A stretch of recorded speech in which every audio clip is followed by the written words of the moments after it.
Just going to put this flywheel off, well the rotor anyway, the magnetic rotor for the generator. I've got a special tool, I think it was £8. I'll put a link in the description if you want one.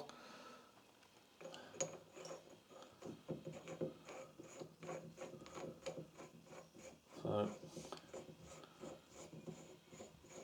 just going to try and do it by hand first. I can already feel it, it's loose. So that weren't too hard. But if you've got the right tools, always a lot easier. So I was just waiting for that to come to remove that. So brilliant bit of kit. I think it does a lot of Hondas as well, so worth buying.